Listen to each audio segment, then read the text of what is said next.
A Wall Street bank is warning that millions of Americans will lose their jobs in 2023. This is by Michael Snyder, Economic Collapse blog. Is your job secure? Over the past couple of years, American workers generally did not need to be concerned about job security. Even if someone got fired unexpectedly, it was just so easy to find new employment because there simply was not enough able-bodied workers out there. But now everything is changing. Some of the largest corporations in the entire country are starting to conduct mass layoffs as the U.S. economy steadily slows down.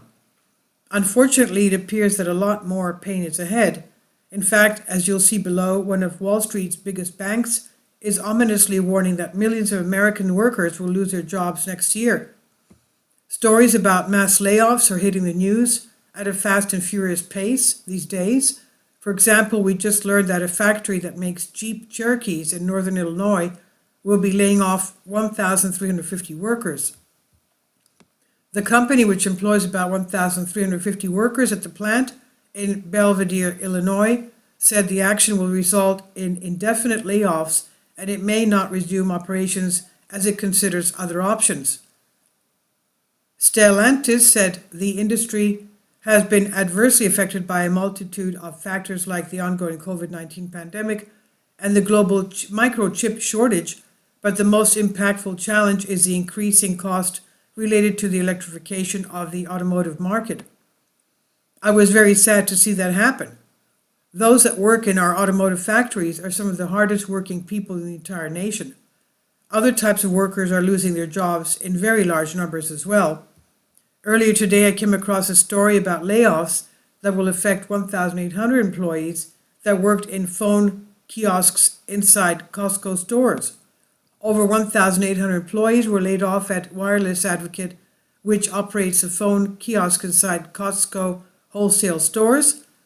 A local Costco representative said staff is just becoming aware that all their phone kiosks abruptly ceased operations at all Costco warehouses on December 5th, 2022.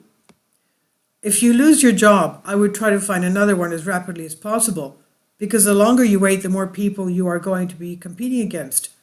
As I mentioned earlier, even some of the largest corporations in the US are now laying off large numbers of people. In a previous article, I discussed the layoffs that are coming at Amazon, and now it appears that those layoffs will be even larger than originally anticipated. It appears that Amazon plans to fire 20,000 people, which is twice as many as previously estimated. Workers from distribution centers, IT professionals, and corporate leaders will all be let go by Amazon across a number of areas.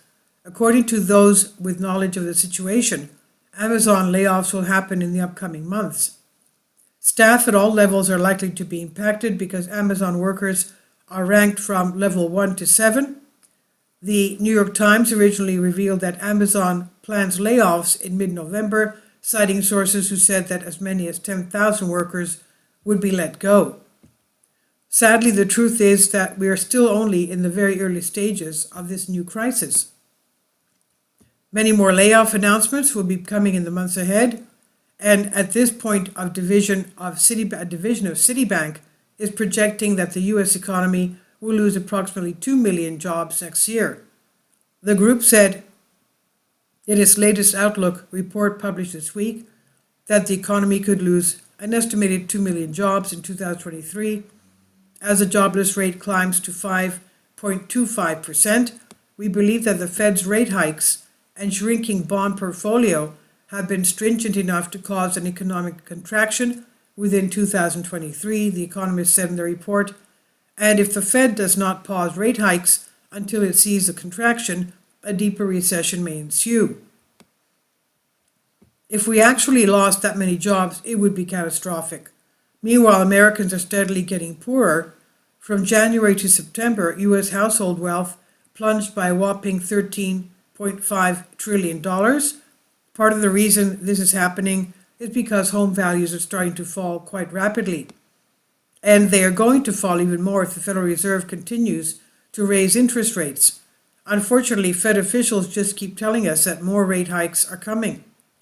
Home builders are being hit extremely hard as well. They started lots of new houses when times were still good, and now they have lots of inventory and very few buyers. If a home builder cannot sell their ballooning inventory of unsold new homes to households at current prices and mortgage rates, amid plunging sales and soaring cancellation rates of signed contracts, topping out at 45% in the Southwest and 38% in Texas, despite aggressive incentives such as mortgage rate buy-downs to stimulate sales and prevent cancellations, well, whom are home builders supposed to sell the houses to?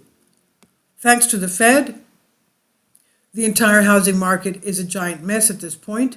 Hundreds of thousands of homeowners are now underwater on their mortgages, and the early payment default rate has risen to heights that we saw back during the peak of the last housing crash in 2009. Digging deeper into the month's data, Black Knight found that while still relatively low among conforming loans, the early payment default EPD rate, which captures mortgages that have become delinquent within 6 months of origination, has risen among FHA loans for much of the past year to reach its highest level since 2009, excluding the months in the immediate wake of the pandemic. Economic conditions are already really bad, and they will soon get a whole lot worse. Signs of trouble are erupting all around us. For instance, I was deeply alarmed when I read that Orlando International Airport is experiencing a very serious fuel shortage.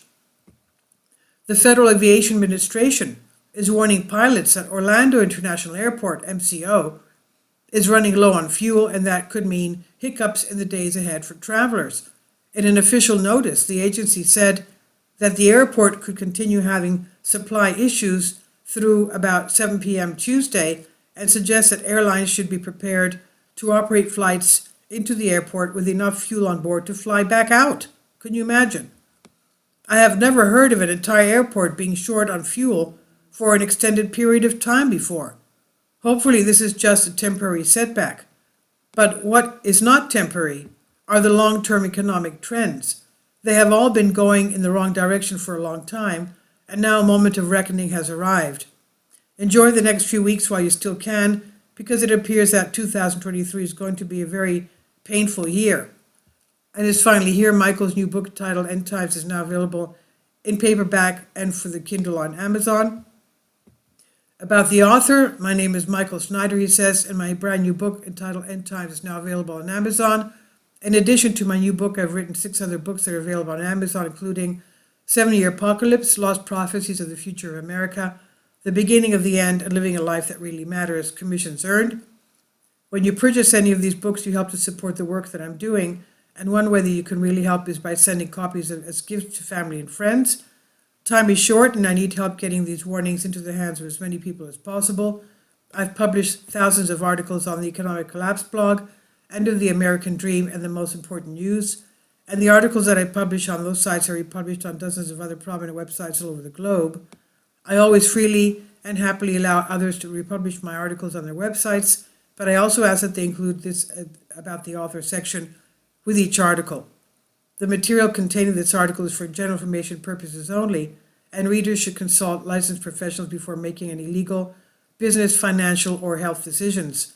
I encourage you to follow me on social media, Facebook and Twitter, and any way that you can share these articles with others is definitely a great help. These are such troubled times, and people need hope. John 3:16 tells us about the hope that God has given us through Jesus Christ. For God so loved the world that he gave his only begotten Son, that whosoever believeth in him should not perish, but have everlasting life. If you have not already done so, I strongly urge you to invite Jesus Christ to be your Lord and Savior today. This is on Economic Collapse blog by Michael Snyder. Please leave your comments, and thank you for your support. Kindly support my Patreon account. The daily posts are 5 videos daily, and they are totally different from what I have on my YouTube channel. Thank you so much for your support, and that you find all my content so interesting. You'll find the Patreon account details in the description box below.